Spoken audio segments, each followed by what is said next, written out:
बिस्मिल्लाहिर्रहमानिर्रहीम। अस्सलाम वालेकुम वीवर्स, मैं हूं एडवोकेट एहसन कुरैशी। आज हम डिस्कस करेंगे जुडिशल कमीशन का इजलास। पहला इजलास 26वीं आइनी तरमीम के बाद हुआ। उस इजलास के अंदर आइनी बेंच की तश्कील की गई, आइनी बेंच के सरबराह का भी तकर्रर किया गया।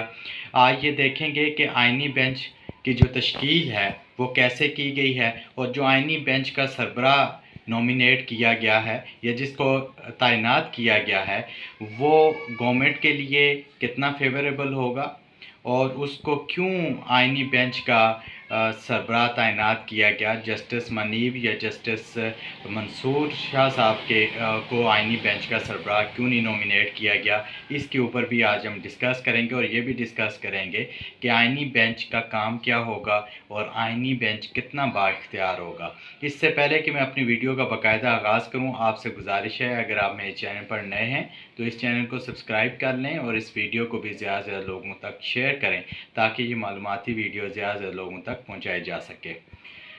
आज जुडिशल कमीशन का इजलास 26वीं आइनी तरमीम के बाद पहला इजलास हुआ। जुडिशल कमीशन क्या है, इस हवाले से मैंने अपनी एक पहले वीडियो रिकॉर्ड किया, उसको प्लेलिस्ट के अंदर जाकर आप सुन सकते हैं। आज हम डिस्कस करेंगे कि जुडिशल कमीशन के इजलास में कितने लोगों ने शिरकत की और आइनी बेंच कितने लोगों पर मुश्तमिल है, और जो आइनी बेंच का सरबराह है वो कौन है और उसके इख्तियारात क्या होंगे। आइनी बेंच जो इस आज तश्कील दिया गया है जुडिशल कमीशन के इजलास में, टोटल 12 लोग शामिल थे, जिसमें चीफ जस्टिस ऑफ पाकिस्तान के अलावा 3 सीनियर तरीन जजेस थे, जैसे जस्टिस मंसूर अली शाह साहब, जस्टिस अमीनुद्दीन और जस्टिस मनीब अख्तर। और उसके साथ साथ पाकिस्तान बार कौंसिल का एक नुमाइंदा था, लॉ मिनिस्टर थे, अटर्नी जनरल थे, और 4 जो हैं वो अरकान पार्लियामेंट थे। उसके अलावा एक वुमेन थी जो रोशन खुर्शीद साहिबा, वो जिसको 3 साल के लिए नॉमिनेट किया स्पीकर ने। 12 रुकनी ये इजलास था जुडिशल कमीशन का।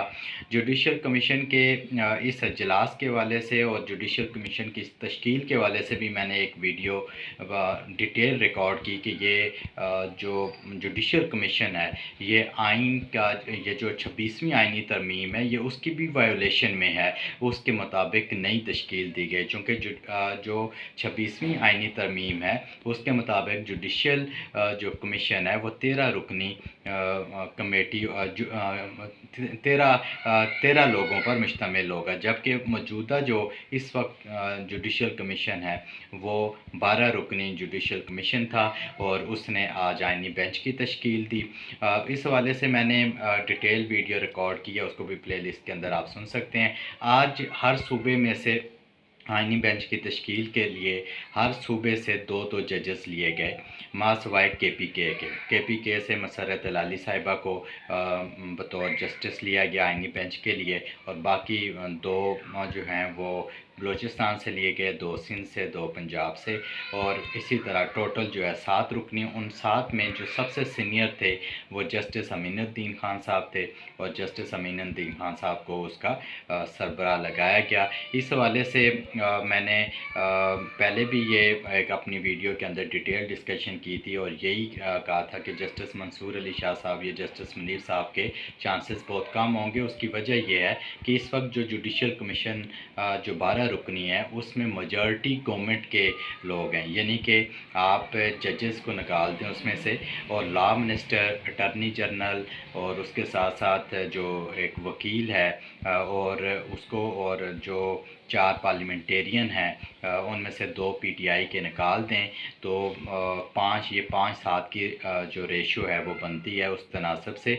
और यही लग रहा था कि चूँकि अगर ये 2 पीटीआई के और 3 जो जजेस हैं यानी कि चीफ जस्टिस और मंसूर अली शाह और जस्टिस मनीब, और 2 पीटीआई के 5, ये अगर मंसूर शाह को वोट देते भी हैं तो फिर भी दूसरी तरफ जो पलड़ा है वो जस्टिस अमीनुद्दीन खान का भारी होगा, और गवर्नमेंट की ये कोशिश होगी कि वही जो है इसके सरबराह बने, चूँकि वो काजी फायद साहब के बहुत करीबी साथियों में से थे, और वो गवर्नमेंट के जब कोई स्टैंड कहीं किसी ने नहीं किया काजी फायद के साथ तो उन्होंने स्टैंड किया था, इसलिए यही चांसेस थे کہ جسٹس امین الدین جو ہیں وہ بنیں گے. ان کے اختیارات بہت زیادہ ہیں. ان کے پاس تمام کانسٹیٹیوشنل میٹرز جو انٹرپریٹیشن کے کیسز ہیں جو اس وقت پینڈنگ ہیں سپریم کورٹ میں, جو ریویو پٹیشنز ہیں مختلف کانسٹیٹیوشنل انٹرپریٹیشنز کے حوالے سے, یا کوئی سبسٹینشیل کنسیڈر آف لا جس بھی میٹر میں یا کیس میں آئے گا, وہ سارے کے سارے کیسز جو ہیں وہ اس بینچ کو